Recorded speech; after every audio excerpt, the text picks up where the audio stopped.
যখন আমরা হাঁটতে থাকি আর আমাদের পায়ে কাঁটা বিঁধে যায়, তখন মুখ দিয়ে আহ বেরিয়ে আসে, কান্না চলে আসে, আর অনেক সময় অভিশাপও বেরিয়ে আসে। কিন্তু আমরা কি কখনো এটা এইভাবে দেখেছি, এইভাবে ভেবেছি যে আমরা যে পথে চলেছি সেই পথে কাঁটা বিঁধেছে, নাকি আমরা সেই পথ নির্বাচন করেছি যাতে শুধুই কাঁটা রয়েছে? নাকি আমরা এভাবে ভেবে দেখেছি যে এই কাঁটা আমাদের কষ্ট দিতে এসেছে, নাকি এটা আমরাই বিছিয়ে রেখেছিলাম? সাবধান থাকা উচিত ছিল, কারণ কাঁটা বিঁধলে যন্ত্রণা হবে, চিৎকার করে ফেলতে পারি, মুখ থেকে অভিশাপও বেরিয়ে আসতে পারে। কিন্তু এই অভিশাপ শুধুমাত্র আমাদের তরফ থেকে অভিশাপ হয়, সামনের ব্যক্তিটির ওপরও নির্ভর করে। এবার সেই ব্যক্তি যদি এমন হয় যে ফুল আর কাঁটা এই দুই সমানভাবে গ্রহণ করতে পারে, তার কাছে অভিশাপও বরদানে পরিণত হয়। শেষ পর্যন্ত ব্যাপারটা দাঁড়ায় ভাবনা, চিন্তা, দৃষ্টিভঙ্গির ওপর। কারণ আপনার এই ভাবনাই সত্যি হয়ে সামনে আসে। সেই জন্য এই ভাবনা, চিন্তা, মানসিকতাকে গুরুত্ব সহকারে দেখবেন। এই বিবেচনা নিয়ে বিবেচনা করতে শিখুন। আমার কথার অর্থ হলো যে জীবনে যখন এরকম কিছু একটা ঘটবে, তখন ভেবে দেখুন যে এরকম কেন হলো। আপনি কি এমন কোনো কর্ম করেছিলেন যার কর্মফল এটা? এমন কোনো কাজ যা অনুচিত ছিল, অসত্য ছিল, যা অভদ্রতার কারণ ছিল? ভেবে দেখা প্রয়োজন। দেখুন, ইচ্ছে হলো আপনার যে আপনি কি করতে চান, ভাবনা আপনার, সত্য আপনার, জীবন আপনার, সিদ্ধান্ত আপনার। আসুন আর আমার সাথে ভালোবেসে বলুন, রাধা রাধা।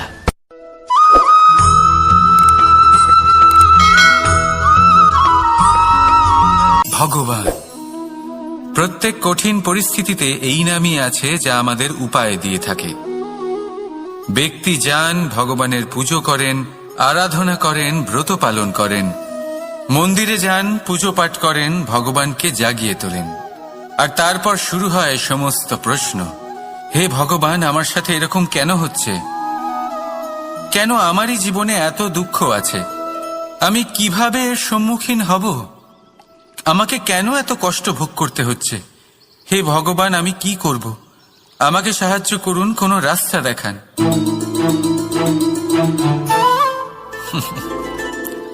চলুন আমি আপনাকে একটা প্রশ্ন করি। মন্দিরে যাওয়ার চেষ্টা করার আগে আপনি কি জীবনে ততটা চেষ্টা করেছেন যতটা সেই সমস্যাকে দূর করার জন্য দরকার ছিল? দ্বিতীয় প্রশ্ন, ভগবানকে জাগানোর পূর্বে আপনি কি নিজেকে জাগিয়ে তুলেছেন? আপনি কি আলস্য ত্যাগ করেছেন? তৃতীয় প্রশ্ন, ভগবানকে জিজ্ঞাসা করার আগে আপনি কি নিজেকে জিজ্ঞাসা করেছেন যে আমি কেন এত অসফল হচ্ছি? যদি না করে থাকেন, তাহলে সবার আগে এটা করুন। আপনি সমস্ত প্রশ্নের উত্তর পাবেন, সমস্ত বিপদের পরিত্রাণ পাবেন। অন্য কোথাও নয়, নিজের ভেতরে তাকিয়ে দেখুন। চেষ্টা করুন নিজেকে জাগিয়ে তোলার। আপনি সফল অবশ্যই হবেন, কারণ এই পরমাত্মা, ওই পরমেশ্বর, ওই পরব্রহ্ম আপনার মধ্যেই তো আছে। রাধা রাধা।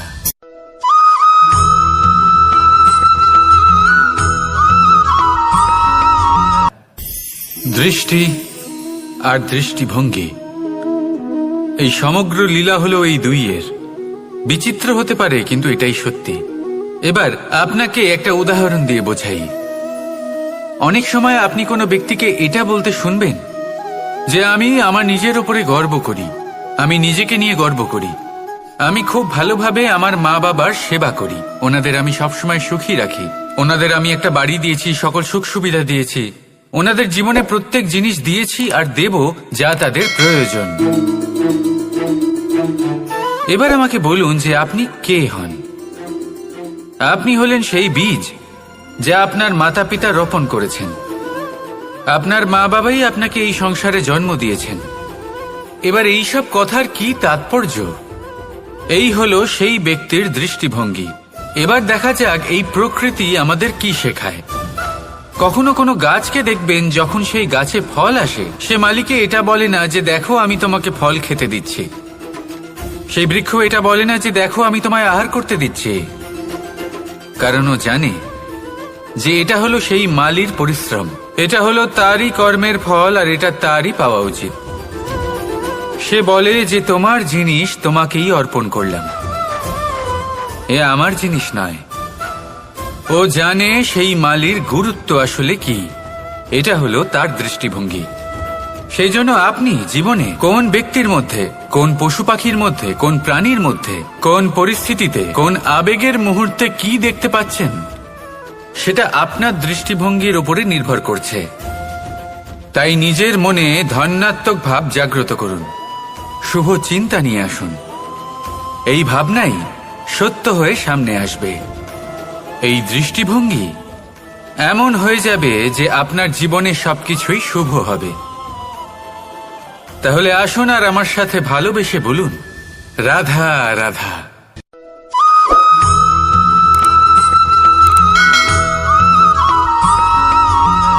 নাম।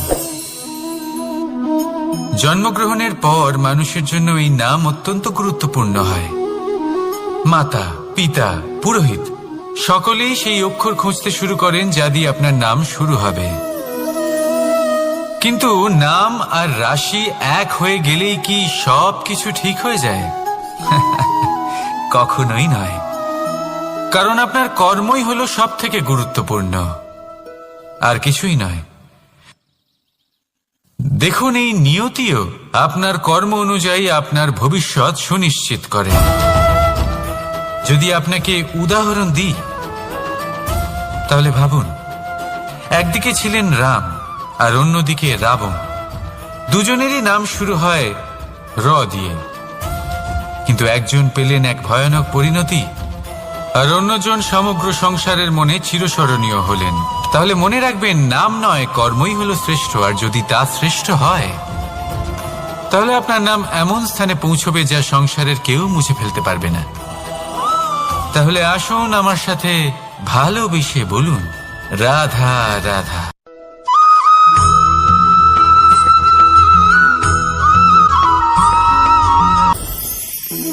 সময়। এই সময় আসলে কি? এই সময় একটা সরল রেখা তো কখনোই নয়। সময় হলো একটা চক্র, যেখানে এর আদি সেখানেই হলো এর অন্ত, আর যেখানে তা শেষ হয় সেখান থেকেই তার শুরু হয়। এই সময় একটা অত্যন্ত বিচিত্র চিন্তা, বিচিত্র ভাবনা, একটা বিচিত্র বস্তু যা কেউ বুঝতে পারেন না। এই সময়ের লীলা, এর কোনো প্রমাণ নেই, কোনো জ্ঞান নেই, কোনো পরিমাপ নেই। শুধু এটুকু আমরা জানতে পারি, যেখানে শেষ হবে সেখান থেকে একটা নতুন সূচনাও হবে। যা আজ আপনার কাছে আছে, কাল অন্য কারোর কাছে যাবে, তারপরে তার কাছ থেকেও অন্য কারোর কাছে যাবে, তারপরে তার থেকেও ছিনিয়ে নেওয়া হবে। এই নিয়তির একজনের কাছ থেকে অন্যজনের কাছে আদান প্রদানের এই সময় হলো আপনার সময়। এই সময়ের সদ্ব্যবহার করুন, এই সময়কে বাঁচুন। আপনাকে শুধু এটাই সুনিশ্চিত করতে হবে যে আপনি কোন পক্ষে আছেন। আর সত্যি বলতে কি, আপনার জীবনের পরিণাম নির্ভর করে আপনার নির্বাচনের ওপর। আপনি কোন পক্ষ নির্বাচন করছেন। তাহলে মনে রাখবেন, জীবনে সেই পক্ষই নির্বাচন করবেন যা চয়ন করার পরে আপনি সুখ অনুভব করবেন, আপনি সন্তোষ লাভ করবেন, প্রসন্নতা লাভ করবেন। আর আমি এটাই সুনিশ্চিত করব যে এই পক্ষ যেন শান্তির পক্ষ হয়, এই পক্ষই যেন প্রেমের পক্ষ হয়। তাহলে চিন্তা করবেন না, আর আসুন আমার সাথে ভালোবেসে বলুন, রাধা রাধা।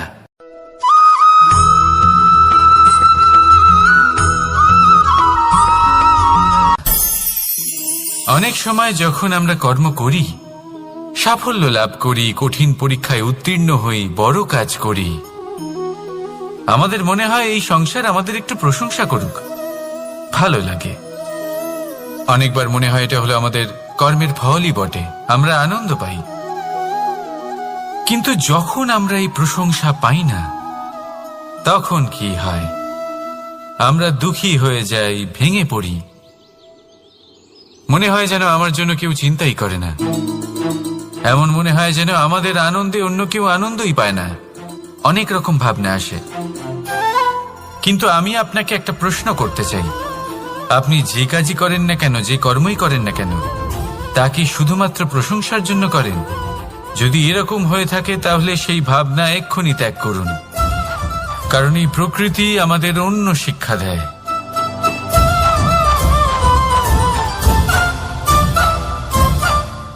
এই ফুলকে দেখুন, এই যে ফুলের সুবাস, যা আমার মনকে উচ্ছ্বসিত করে তোলে, মনে শক্তির সঞ্চার করে, এই সুগন্ধ। কিন্তু ভেবে দেখুন, ফুলের কিন্তু এই কাজ করার জন্য কোনো প্রশংসারই প্রয়োজন হয় না। এটাই হলো প্রকৃতির শিক্ষা। যিনি সৎ হন, সৎকর্ম করেন, তার কোনো প্রশংসার প্রয়োজন হয় না, কারণ ওনার কর্মই হলো ওনার সুবাস। মনে রাখবেন, আতর নকল ফুলে দেওয়া হয়, প্রকৃত ফুলের তার কোনো প্রয়োজন হয় না। সেইভাবেই আপনিও কর্ম করতে থাকুন শুভ চিন্তা নিয়ে। এই মনকে সব সময় শান্ত রাখুন, স্বচ্ছ রাখুন। যদি এরকম করেন তাহলে আপনার কর্ম এমন সুবাস ছড়াবে যে আপনার জীবনে শুধু এবং শুধুমাত্র আনন্দই থাকবে। তাহলে এই আনন্দ সহকারে বলুন, রাধা রাধা।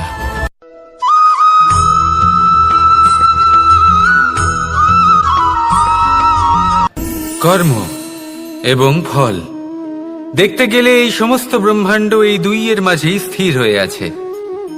মানুষজন কর্ম করেন ভালো ফল লাভের আশায়, আর ভালো ফল লাভের আশায় উনি এটাই ভুলে যান যে উনি যে কর্ম করছেন তা কি করছেন। আমি বলেছিলাম কর্ম করুন ফলের চিন্তা না করে, কিন্তু কি কর্ম করছেন সেই বিষয়ে ভাবাটাও অত্যন্ত আবশ্যক। নয়তো অনেক সময় আমরা এমন কর্ম করে ফেলি যা না চাইতেও বিষে পরিণত হয়, যা হয়েছে দুঃশাসনের সাথে, দুর্যোধনের সাথে, গুরু দ্রোণের সাথে। একজনের মানসিকতা উচিত ছিল না, একজনের বিবেক উচিত ছিল না, আরেকজন যে পক্ষ নির্বাচন করেছিলেন সেই পক্ষ উচিত ছিল না। আর যা কিছু ওনাদের সাথে হলো, আপনার আমাদের সকলের সাথে তা হতে পারে। আমি বলেছিলাম কর্ম করুন, ফলের চিন্তা করবেন না, কিন্তু এই কর্মের বিষয়ে বিচার করে দেখাটাও ততটাই আবশ্যক। দেখুন, কর্ম করার উচিত প্রক্রিয়া ফলের চিন্তা না করা, কিন্তু যদি আপনার কর্ম শুভ হয় তাহলে তার ফলও নিয়তি আপনাকেই দেবে। সর্বদা কর্ম করার সময় এটা ভাবুন যে আপনার এই কর্ম এই সংসারকে, এই সমাজকে, আপনার পরিবারকে, আপনার আশেপাশের মানুষজনকে কোন দিশায় নিয়ে যাবে। যদি এটা সবার জন্য মঙ্গলময় হয় তাহলে কর্ম করতে থাকুন। আর হ্যাঁ, নিশ্চিত রূপে ফলের চিন্তা করবেন না। আসুন আমার সাথে ভালোবেসে বলুন, রাধা রাধা।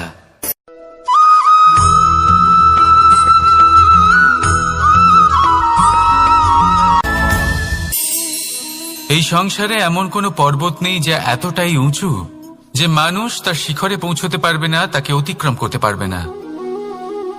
এই সংসারে এমন কোনো সাগর নেই যা কিনা এতটাই গভীর যেখানে মানুষ তার তলদেশে পৌঁছে ফিরে আসতে পারবে না। একটা ছোট্ট বরফের টুকরো পর্বতের শিখরে গলে গিয়ে বইতে থাকে, আর দেখতে দেখতেই তা মহানদী গঙ্গায় পরিবর্তিত হয়। এর কারণ কি? এর কারণ হলো প্রচেষ্টা, প্রারব্ধ নয়। এই প্রচেষ্টাই সুনিশ্চিত করে যে আপনার প্রারব্ধ কি হবে। এই সমস্ত কিছু হলো প্রচেষ্টা আর প্রারব্ধের খেলা। আপনার প্রচেষ্টা যেরকম হবে আপনার প্রারব্ধও সেরকমই হবে। আর আপনার প্রচেষ্টা যদি উচ্চ মানের হয় তাহলে প্রারব্ধকে আপনার সামনে নত হতেই হবে। কি বলেন? তাহলে আসুন আমার সাথে ভালোবেসে বলুন, রাধা রাধা। অনেক সময় মানুষ অতীতকে দেখেন আর তখন অহংবোধে পরিপূর্ণ হয়ে ওঠেন। কখনো বর্তমানের দিকে তাকান ভবিষ্যতের দিকে তাকান আর পরিতৃপ্তিতে ভরে ওঠেন। কেন বুঝতে পারেন না একটা সহজ কথা? এই যে সৃষ্টি, এই সৃষ্টি হলো একটা বড় চক্র, যা বারংবার আপনার কাছে ফিরে আসবেই। কঠিন থেকে কঠিনতর পরীক্ষায় আপনাকে নিযুক্ত করবে, যাতে আপনাকে উত্তীর্ণ হতেই হবে। যা কাল ছিল তা আজ নেই, এটা সবাই জানেন। যা আজ আছে তা হয়তো কাল থাকবে না, এটাও আপনাকে মেনে নিতে হবে, তাও আবার হাসি মুখে। শান্ত থাকতে শিখুন আর কখনোই মনের মধ্যে অহংকার উৎপন্ন হতে দেবেন না। হতে শিখুন সেই হিমবাহের মতো। হয়তো এই জন্যই এত শীতল থাকে, কারণ ও জানে গতকালও জল রূপে ছিল, আজ বরফ রূপে হয়তো আছে, কিন্তু কাল পুনরায় সে জলেই পরিণত হবে। নিজেকে শান্ত রাখুন। হয়তো আজ আপনি সাফল্যের শিখরে আছেন, হয়তো বা নেই। আপনাকে প্রত্যেক দিন অবশ্যই দেখতে হবে। শুধু নিরন্তর প্রচেষ্টা করতে থাকুন, প্রত্যেক পরিস্থিতির জন্য তৈরি থাকুন, আর একে ভারসাম্যে রাখতে শিখুন। আপনার কাল হোক, আজ হোক বা আগামীকাল, আপনার ভালো দিন হোক বা খারাপ দিন, সব পবিত্র হয়ে যাবে। তাহলে আসুন আর আমার সাথে ভালোবেসে বলুন, রাধা রাধা।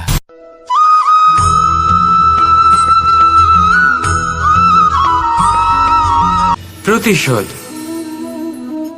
অথবা কাউকে দুঃখ দেওয়ার ভাবনা, যদি এটা আপনার মনে থাকে, তাহলে আপনি নিজের মনেই যন্ত্রণার একটা বিশাল বৃক্ষ রোপণ করছেন, এটা মনে রাখবেন। কারণ কাউকে দুঃখ দেবার এই ভাবনা, এটা হলো সেই বীজ যা আপনার মনেই পতিত হবে, আপনার মনেই অঙ্কুরিত হবে, আর আপনার মনেই একটা বিশাল বৃক্ষরূপে বেড়ে উঠবে। জীবন আপনার, কর্ম আপনার, কাউকে দুঃখ দেবার ভাবনা আপনার ছিল, এই বৃক্ষ হলো আপনার, তাই এর ফলও আপনিই পাবেন, যা গ্রহণও আপনাকেই করতে হবে। মনে রাখবেন, যে মানুষ এটা ভাবে যে আমি ওকে দুঃখ দেব, ওকে কষ্ট দিতে চাই আমি, সেই মানুষই দুঃখ আর কষ্ট পেয়ে থাকে। যদি সেই জায়গায় আপনি এটা ভাবেন যে আমি কাউকে সুখী করে তুলতে চাই, কাউকে সুখ প্রদান করতে চাই, তাহলে তারও বীজ আপনার মনেই রোপণ হবে, বৃক্ষে পরিণত হবে, যার ফলও আপনিই পাবেন। এখানে বিষয়টা হলো শুধু মানসিকতার চিন্তা, যা সত্য হয়ে আপনার সামনে আসে। তাহলে এই মানসিকতা শুভ করুন, সবার জন্য মঙ্গল কামনা করুন। অন্যের মনে আপনার জন্য ভালো চিন্তা থাকুক বা না থাকুক, আপনি সবার জন্য শুভ চিন্তা করে কর্ম করতে থাকুন, তাহলে আপনার সাথেও ভালোই হবে। তাহলে আসুন আর আমার সাথে ভালোবেসে বলুন, রাধা রাধা।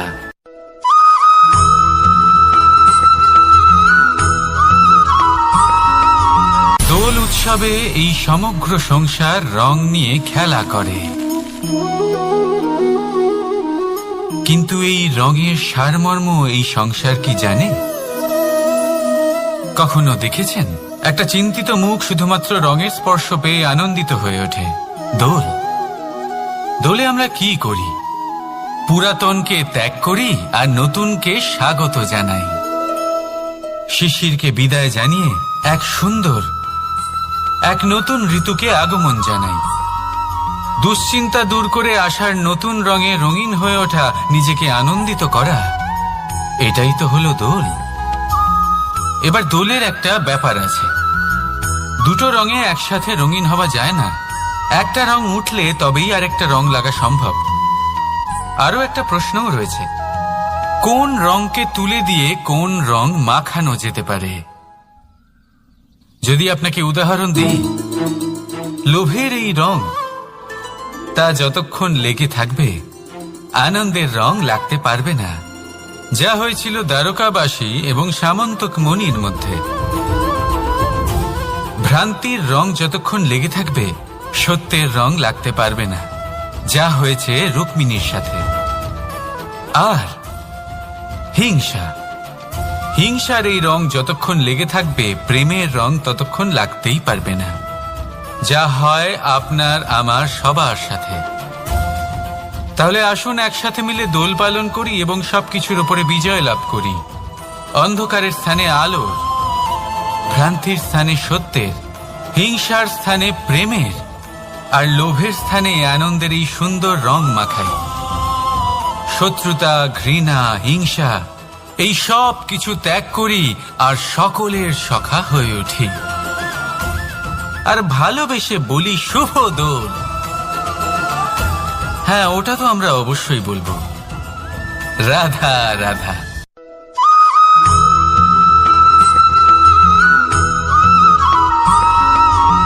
কখনো কখনো মানুষ মনে করেন যে সে নিজেই সব থেকে বেশি শক্তিশালী, তিনি হলেন জ্ঞানী। দেখুন, এটা ভালো ব্যাপার যে আপনার মধ্যে শক্তি আছে, জ্ঞান আছে, আর এটা শুধু আপনার জন্য নয়, এই সমস্ত সমাজের জন্য, দেশের জন্য, সমগ্র পৃথিবীর জন্য অত্যন্ত আবশ্যক। কিন্তু এই কথাটাও বোঝা অত্যন্ত আবশ্যক যে এই জ্ঞান যেন কখনো অহংকার না হয়ে ওঠে। যখন মানুষের মধ্যে জ্ঞান থাকে তখন সে রাম হয়ে ওঠে।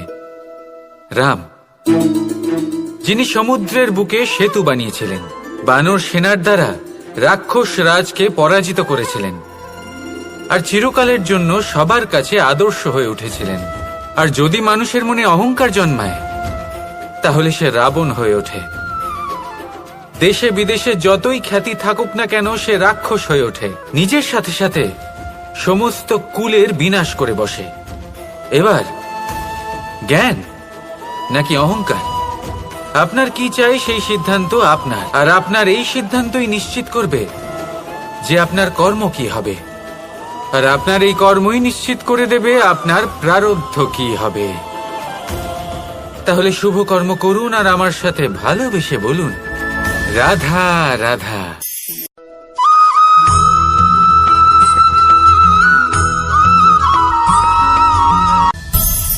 সংসারে অনেক সময় এরকম হয় যে আমরা খুব সমস্যায় থাকি, খুব বিপদের মধ্যে থাকি, আর সেই সমস্ত মানুষ যারা আমাদের কাছের মানুষ, আমাদের আপনজন, তারা আমাদের ত্যাগ করে চলে যান। আমরা এই সময় দুঃখ পাই, নিরাশ হয়ে পড়ি এবং একা একাই সেই সমস্যাকেও কাটিয়ে উঠি। এবার পরিস্থিতি যেমন খুশি হোক না কেন, সেই সব মানুষ যারা এমন সময় আপনাকে ত্যাগ করেছেন তাদের প্রতি ক্রুদ্ধ হওয়া, অভিমান করা, এটা অনুচিত। আমি বলবো তাদের প্রতি কৃতজ্ঞ থাকুন। আমি বলবো তাদের ধন্যবাদ জানান যে তারা এমন সময় আপনার সঙ্গ ত্যাগ করেছেন যখন আপনার তাদের সব থেকে বেশি প্রয়োজন ছিল। কারণ দেখুন, হয় তাদের বিশ্বাস ছিল যে আপনি নিজেই এই বিপদ থেকে বেরিয়ে আসতে পারবেন, বা তাদের ত্যাগ করার জন্য আপনি নিজের উৎসাহ বাড়িয়ে তুললেন, আপনি নিজের শক্তি বাড়ালেন এবং নিজে সেই সমস্যা থেকে বেরিয়ে আসলেন। নিজের খারাপ সময়কে আপনি নিজেই ভালো সময় করে তুললেন। শেষ পর্যন্ত আপনি আরো শক্তিশালী হয়ে উঠলেন, আরো শ্রেষ্ঠ হয়ে উঠলেন। আর এটাই তো আপনার বিজয়, যার কারণ হলো তাদের আপনাকে ত্যাগ করা। তাহলে তাদের ধন্যবাদ জানান আর আমার সাথে ভালোবেসে বলুন, রাধা রাধা।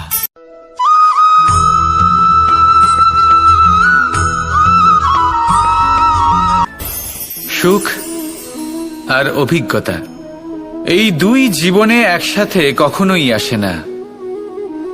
মনে রাখবেন, যেখানে সুখ থাকে সেখানে অভিজ্ঞতা থাকে না। আর যখন এই সুখ আমাদের জীবন থেকে দূরে চলে যায় তখন আমাদের জীবনে আসে এই অভিজ্ঞতা। পরমাত্মা, প্রকৃতি, নিয়তি এই অভিজ্ঞতাকে আমাদের জীবনে পাঠান যাতে আমরা একটা অত্যন্ত গুরুত্বপূর্ণ শিক্ষা, একটা জ্ঞান প্রাপ্ত করতে পারি। এই অভিজ্ঞতা আমাদের শেখায় যে অতীতে এমন কি হয়েছিল যা আমাদের করা উচিত হয়নি। আমাদের শেখায় ভবিষ্যতে এমন কি আছে যা আমাদের করা উচিত আর কি করা উচিত নয়। দেখতে গেলে এই অভিজ্ঞতা আমাদের সেই শিক্ষা দেয় যার জন্য আমরা সুখের দিকে উচিতভাবে অগ্রসর হতে পারি। সেই জন্য জীবনে যখনই দুঃখ আসবে, দুঃখের এই সময় আসবে, তখন হতাশ হবেন না। বোঝার চেষ্টা করুন এই পরিস্থিতি কেন এসেছে, কি শিক্ষা দিতে এসেছে। যদি আপনি সেই জ্ঞান লাভ করেন, সুখের পথে অগ্রসর হন, তাও উচিত রূপে, তাহলে এই অভিজ্ঞতার উদ্দেশ্য পূরণ হয়ে যায়। তাহলে আসুন আর আমার সাথে ভালোবেসে বলুন, রাধা রাধা।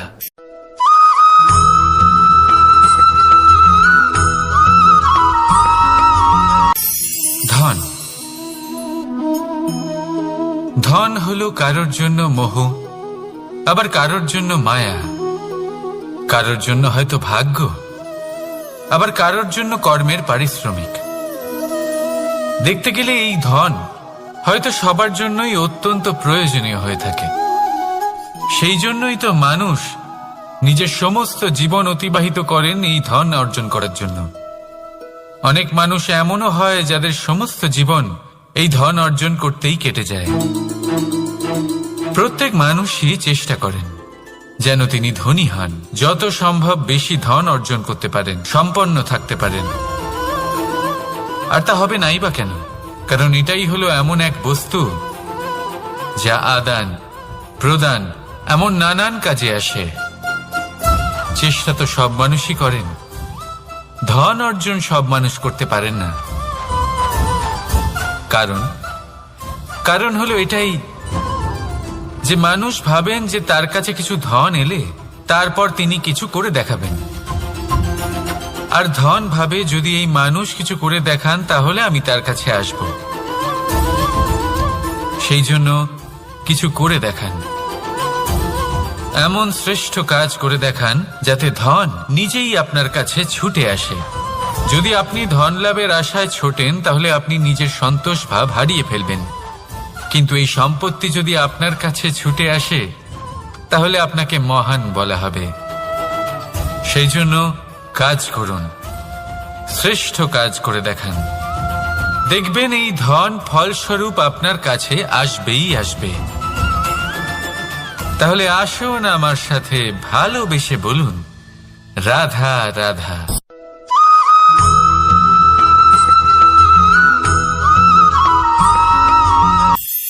আজকাল আপনি দেখে থাকবেন যে মা বাবা শুধুমাত্র সন্তানকে ভালোবাসেন তা নয়, তাদের মোহেও জড়িয়ে পড়েন। বিদ্যালয়ে যখন পাঠান তখন সমস্ত সুযোগ সুবিধা দিয়েই পাঠান। চেষ্টা করেন যে সবসময় যেন সন্তান তাদের চোখের সামনেই থাকে, কিন্তু ভুলে যান এক অত্যন্ত গুরুত্বপূর্ণ কথা, যে সন্তানকে এক নতুন দৃষ্টিভঙ্গি দেওয়াই হলো ওনাদের কর্তব্য। সেই জন্য পুরাতনকালে শিষ্যদের গুরুকুলে পাঠানো হতো, বাড়ির থেকে দূরে। কারণ বাড়ি ছেড়ে যাওয়া এক সন্তানের জন্য, এক শিষ্যের জন্য অত্যন্ত শুভ লক্ষণ হয়। যখন সে বাড়ির থেকে দূরে, গৃহস্থের থেকে দূরে থাকবে, তখন এই সংসারকে সে এক নতুন দৃষ্টিভঙ্গি দিয়ে দেখবে, পরখ করবে, বুঝতে পারবে, আর সবকিছু নিজে থেকেই শিখে যাবে কখন আক্রমণ করতে হয়, কখন পিছু হটতে হয়, কিভাবে এই সংসারের সম্মুখীন হতে হয়। আর এটা আপনার দৃষ্টি ওকে শেখাতে পারবে না, ওর অভিজ্ঞতা ওকে শেখাতে পারবে। তাই মনে রাখবেন, যদি আপনি চান যে আপনার সন্তানের বিকাশ হোক, তাহলে অনেক সময় ওকে নিজের থেকে দূরে নিয়ে যেতে হয়। যদি মোহে আবদ্ধ থাকেন তাহলে ওর বিকাশ কখনোই হবে না। তাহলে আসুন আমার সাথে ভালোবেসে বলুন, রাধা রাধা।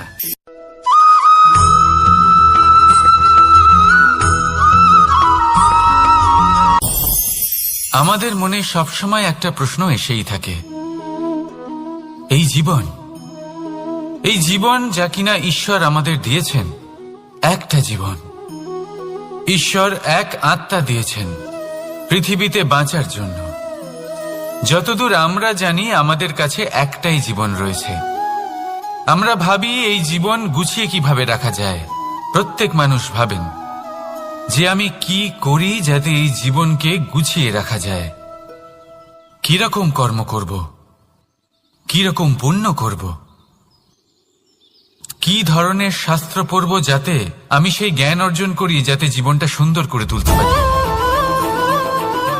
আমাদের সমগ্র জীবন কেটে যায় এই প্রশ্নের উত্তর খুঁজতে, সেই শাস্ত্র অধ্যয়ন করতে।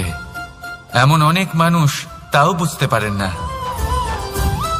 আসুন আজ আমি আপনাকে একটা সহজ কথা বলি, যার দ্বারা আপনি নিজের জীবন সুন্দর করবেন। জীবন, জিহ্বা, এদের দুজনেরই হলো একটাই রাশি।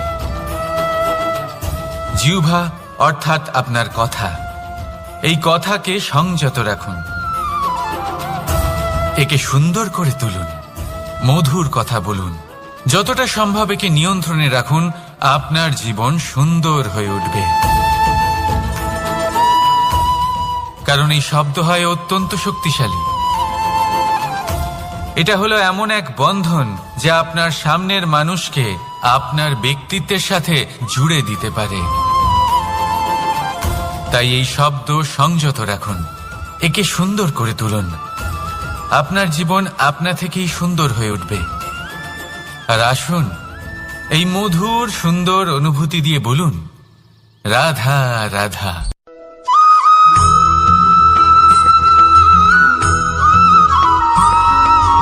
সমস্যা, কঠিন সময়, সংকট, বিপদ কার জীবনে নেই? প্রত্যেকের জীবনে আছে। কিন্তু আমাকে একটা কথা বলুন, যদি নৌকায় ঢেউকে ভয় পেতে শুরু করে, তাহলে সাগর পার করবে কে? কখনো কোনো ছোট্ট পিঁপড়েকে দেখেছেন, যে আকারে হয়তো ছোট হতে পারে কিন্তু বড় শিক্ষা দিয়ে যায়? কিন্তু আমরা শিখিই না। এবার দেখুন একটা পিঁপড়েকে, যে ভোজনের খোঁজে বাইরে বের হয়, একটা ছোট্ট দানা তুলে নেয়। ছোট দানা তোলে কারণ তার থেকে বেশি সে তুলতেই পারবে না। সে দানা নিয়ে চলতে শুরু করে, কোনো দেওয়ালে উঠে পড়ে, আবার পড়েও যায়। সেই দানা দূরে কোথাও একটা পড়ে যায়, তা আবার খোঁজে, তুলে নেয়, আবার চলতে থাকে। পড়ে যায়, আবার ওঠে, পড়ে যায়, আবার ওঠে।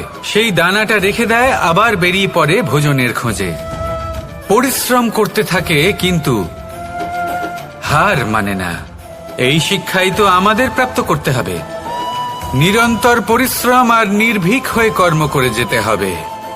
এটাই হলো সাফল্যের মাধ্যম, এটাই হলো জয়ের মন্ত্র, অচ্যুত অজয় অস্ত্র। তাহলে আসুন আর আমার সাথে ভালোবেসে বলুন, রাধা রাধা।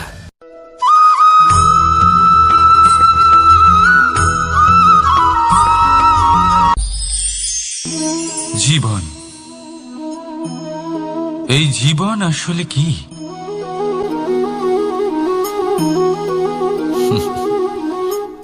এই প্রশ্ন সবার মনেই এসে থাকে। সবার মন এই প্রশ্নের জন্যই চিন্তিত থাকে। এই জীবন আসলে কি? এর উদ্দেশ্য আসলে কি?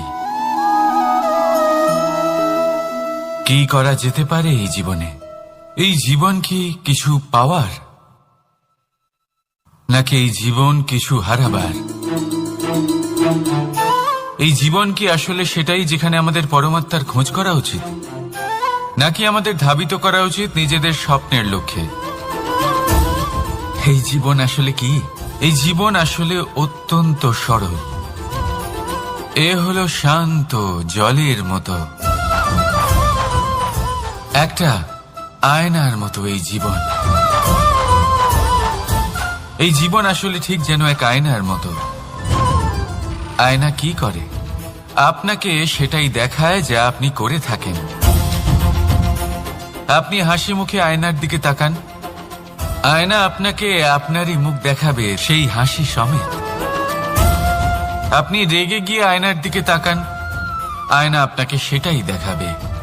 আপনি প্রসন্নভাবে হেসে আয়নার দিকে তাকালে আয়না আপনাকে সেটাই দেখাবে। এটাই হলো জীবন, একটা আয়নার মতো। আপনি এটা ভাববেন না যে এই জীবন আপনাকে কি দিয়েছে, বরং এটা ভেবে দেখুন যে আপনি এই জীবনকে কি প্রদান করেছেন।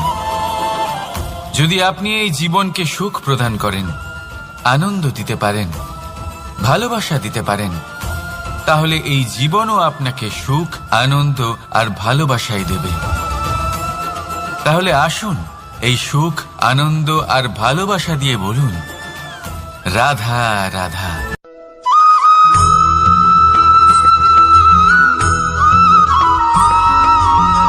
পরিবর্তন এই সংসারের শাশ্বত নিয়ম। কোন রাজা নেই যিনি চিরকাল রাজা থাকেন, কোন ধনী ব্যক্তি নেই যিনি চিরকাল ধনী থাকবেন। এই সংসারে সূর্যের স্থান নেওয়ার জন্য চন্দ্রিমার আগমন ঘটে। কোন স্থান যাকে পতিত বলা হয়েছিল সেখানে মহল তৈরি হয়েছে। কোন স্থান যাকে আজ মলিন বলা হয়েছে, কাল সেখানে মন্দিরও স্থাপন হতে পারে। কোনো ঋতু চিরকালের জন্য থাকে না, কখনো সময় চিরকাল একরকম থাকে না। আজ যে আপনার কাছে রয়েছে কাল অন্য কারোর ছিল, আজ যে আপনার কাছে রয়েছে কাল তা অন্য কারোর কাছে চলে যাবে। আপনার সাথে কিছু থাকলে তা হলো আপনার কর্ম, কিন্তু সেই কর্মের পরিণামও আপনার নয়। আপনি শুধু কর্ম করুন, বাকি সবকিছুই পরিবর্তনশীল। কিন্তু সেই পরিবর্তনকে দেখে ভয় পাওয়ার প্রয়োজন নেই, তাকে স্বাগত জানান। যদি আপনি হাসি মুখে সেই পরিবর্তনকে স্বাগত জানান, তাহলে এই পরিবর্তনও হাসি মুখে আপনার সাথে থাকবে। আসুন আমার সাথে ভালোবেসে বলুন, রাধা রাধা।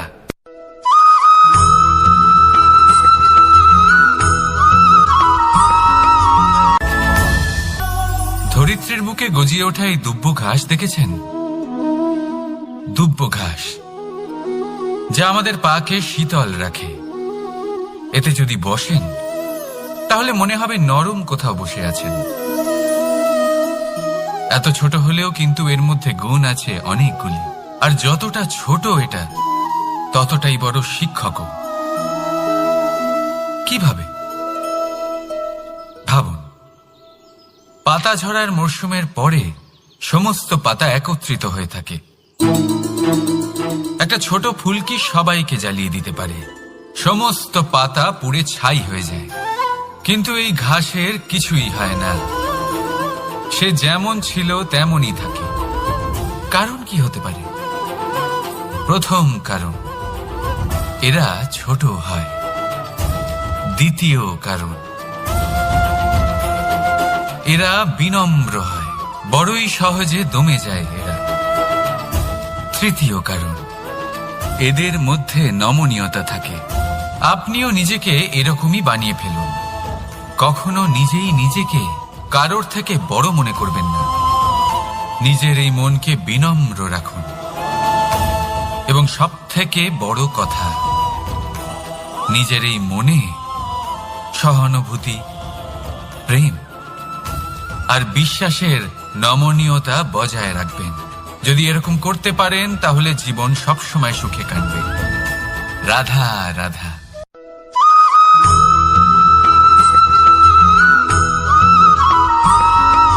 সদিচ্ছা, দেখতে গেলে 3 অক্ষরে তৈরি এই শব্দ, কিন্তু সমস্ত ত্রিলোক তার উপরেই আধারিত।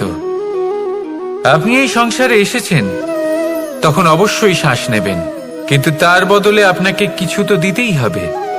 আপনার উপর নির্ভর করছে আপনি কি দেবেন। কি দেবেন এই সংসারকে, এই সমাজকে, নিজের পরিবারকে, আর তার বদলে কি নেবেন? যশ নাকি অপযশ?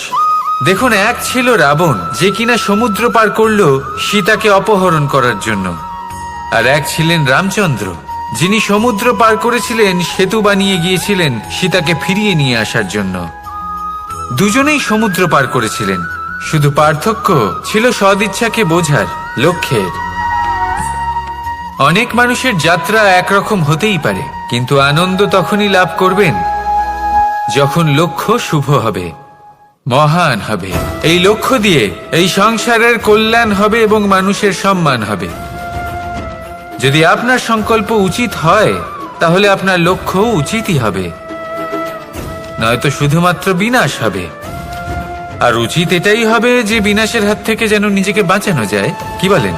তাই জীবনে যে লক্ষ্য স্থির করছেন, মনে রাখবেন তা যেন শুভ লক্ষ্য হয়। যদি এরকম হয়, তাহলে আপনার যাত্রা, আপনার জীবন দুটোই শুভময় হবে।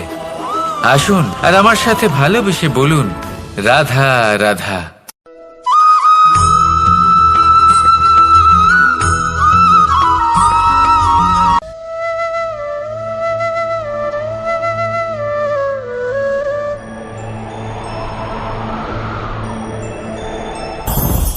লোভ আপনার অন্তরের আরো একটা শত্রু।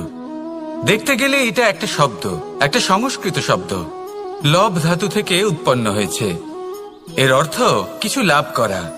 কিছু লাভ করা অনুচিত নয়, আরো কিছু লাভ করাও অনুচিত নয়, কিন্তু সব থেকে বেশি আমিই লাভ করব, আমি আরো চাই, আরো বেশি চাই, আরো বেশি পেতে চাই, এটাই হলো লোভ। আরে লোভ যখন গ্রাস করে তখন আপনি যা পেতে চান, সে ধনই হোক বা মানই হোক, তা অর্জন করার জন্য মানুষ যে কোনো স্তরে পৌঁছে যেতে পারে। যদি মানুষ ধন অর্জন করতে চান তাহলে তার জন্য তারা অধর্মের পথেও চলতে পারেন। যদি সম্মান